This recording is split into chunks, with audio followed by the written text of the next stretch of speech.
man, I mean, what a great episode of RWBY. We're talking heroes and monsters, and holy moly, man. I mean, the despair at the end of this episode was so great. Just the events that happened, it really felt like a little bit of a lengthy episode. It really felt like it took its time to build to a lot of the conflicts, a lot of the one-on-one, or you could say the fights that are very impactful. I mean, it was great. I mean, I really felt the despair towards the end of this episode. So what we had here, just to give you a little recap, we had, of course, RWBY taking on Roman. She eventually takes out the ship. She was fighting with also Napoleon.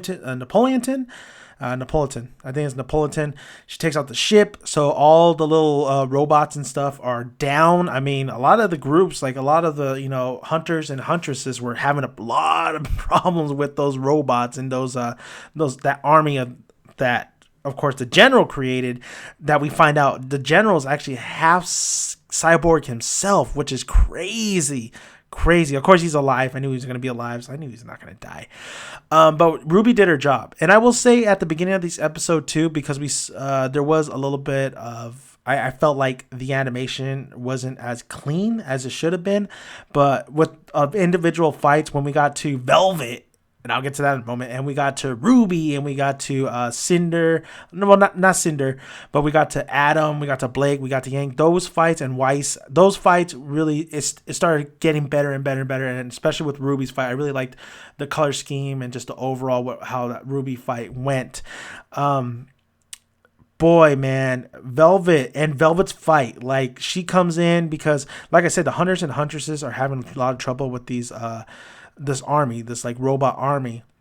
And of course, before RWBY takes it out, like, they have to deal with all these threats, these freaking RoboCop type freaking robots.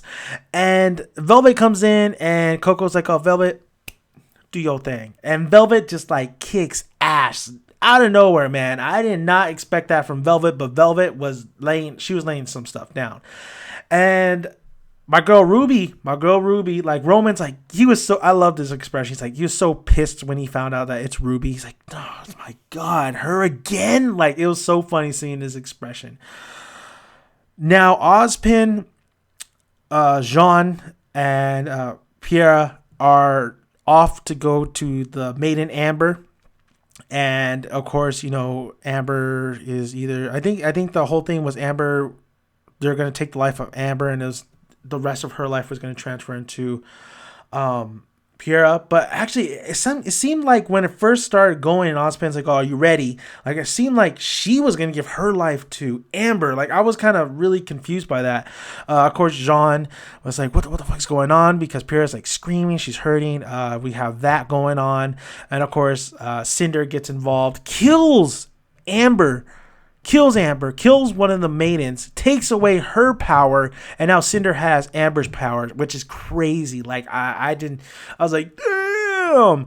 So Piera wasn't able to become like a maiden, and Jean got his ass kicked she got pushed to the side by Cinder and her new power. So it's Ozpin versus Cinder, and boy, I cannot wait for that fight. I'm really looking forward to see what Ozpin has to do. But he basically told Piera to take Jean, get the hell out of here. We shall not fall, basically. And then on the other hand, you have Blake versus Adam. And, he's leader of the White Fang. She's just conflicted a little bit. And come on, Blake. You could do better than that, girl. You can do better than that. She gets her ass kicked by Adam. Adam is just taunting her, saying, "I'm going to kill everybody you love." Yang, after Weiss deals with one of the robots, Yang, asks Weiss, "Where's, Blake?" And then she points her up, like, where she might be. Yang finds Blake, and Adam kicks Yang's... I thought she was a goner. I was like, no way they're going to kill off Yang. Because it was great. It was great how they had a lot of the sequences and a lot of misbelieving, or you believed one thing, but really you knew that they weren't going to die, but they did a great job where it made me think that, there is a chance of maybe Yang biting the dust, because that would be really, really crazy. So, or Blake herself, but I didn't think Blake was going to die whatsoever.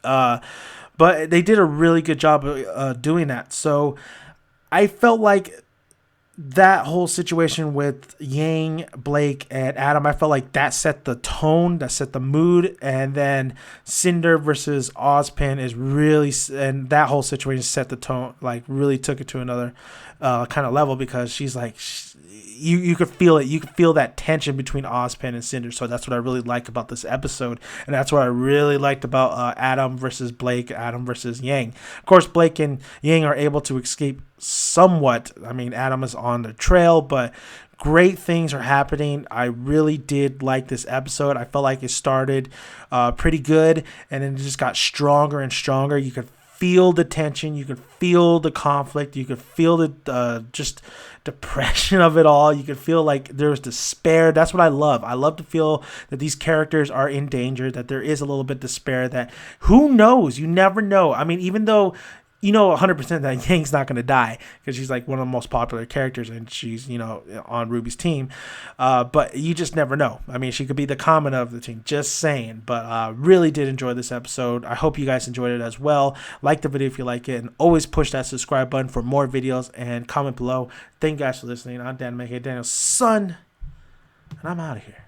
You guys have a great one.